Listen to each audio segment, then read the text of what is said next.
for 4 hours kami darating sa Kazakhstan. So just an update kung ano yung hiningi ng Abu Dhabi Airport. So basically yung kinuha lang sa akin is yung of course yung ticket at saka passport and Emirates ID. Yun lang yun. So mamaya pagdating ko sa Kazakhstan, dahil alam naman natin na sa Kazakhstan ata is if Pilipino ka, pwede kang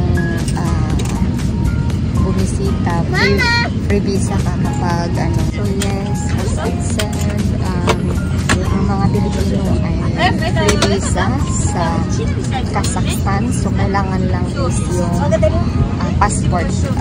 Tapos pag sa Samarkand naman or Uzbekistan, ang kailangan is Emirates ID. At least sabi nila 90 days validity yung Emirates ID mo. So I will share later kung ano yung mga magiging experience ko. Sana maging okay lahat in God's guidance.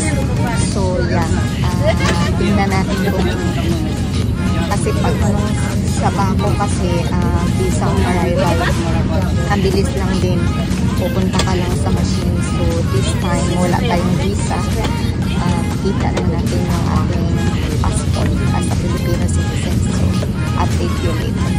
With your seatbelt security fastened, tray tables are flat position with the blind box and upper side. Thank you for choosing with your Adobe. Now select the excellent viewing box section for ready. The shoes must be off.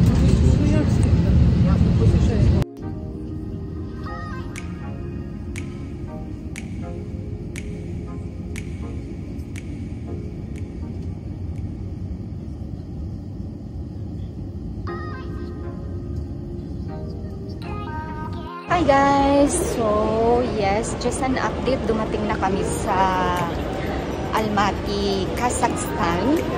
Yung biyahe is like 4.5 hours, like into 5 hours kasi medyo matagal kaming nakalabas sa aeroplano. So it's like 5 hours. So yeah, nandito na kami and then pupunta na kami sa hotel kung saan kami mag-stay. So yeah, update you later. Continue watching. Yes, we are here already. So welcome to Almaty. So let's continue watching. So yeah, yes guys, this time ay papunta na kami sa aming hotel. Saka gusto ko lang i-share sa inyo na in order to book a taxi, kailangan ng SIM card na galing sa Kazakhstan. So hindi kami makabook kasi nag-try kami pero kailangan ng OTP. So yung ipapadala nila ang OTP sa SIM card lang ng Kazakhstan. So kailangan yung bumili kami sa airport like 36 dirham yung price.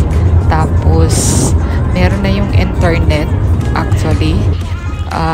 Yes. So merong mga nag-o-offer ng mga masakyan sa airport pero hindi namin ginagrab yun kasi medyo nakakatakot yung may nag-o-offer. So yeah, just an idea kung ano naman yung nangyayari sa immigration. Actually, napaka-easy lang. Kukunin lang nila yung passport nyo at saka i-check at tanungin kayo ng basic question like ilang days kayo as purpose ng travel. Ganun lang. Napaka-easy. First night. May tinday yung sulat ba? Ha? Anong language ba yan? Going home! Galing kumain! Sobrang lamig! Hi! Lakad-lakad kami! Lamig! Hi everyone! Good morning, sleep time check. It's 4:30. So, gigising naman ng maaga dahil our pick-up is 5:30. So, we have 1 hour to prepare for today's adventure, one-day adventure in Kazakhstan. So, continue watching for my first day in Kazakhstan. So yeah, yung nasa screen, this is just an idea kung gusto nyo ng group tour. Yan yung babayaran, $33 each. 4 na lugar na, more in mountain area siya. So dapat yung susuotin nyo ay something like comfortable according to the weather. Kasi nung pumunta kami is malamig pa talaga, like super lamig.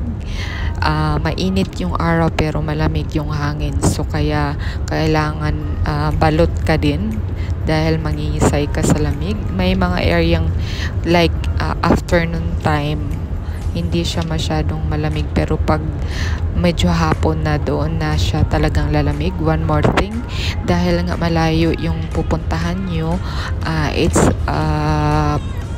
I think 3 hours travel going to the mountain. Tapos mas malayo, malayo pa sa isa't isa yung mga destinations. So mas mabuting magdala na kayo ng snacks.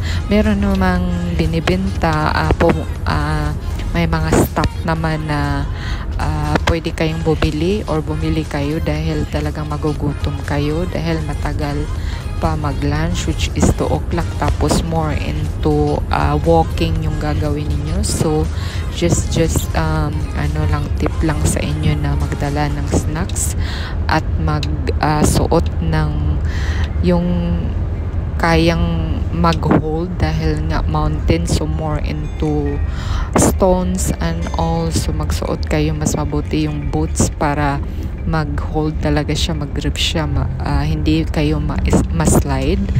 Just one of the things to consider. Overall, it was an amazing experience. Nag-enjoy talaga kami.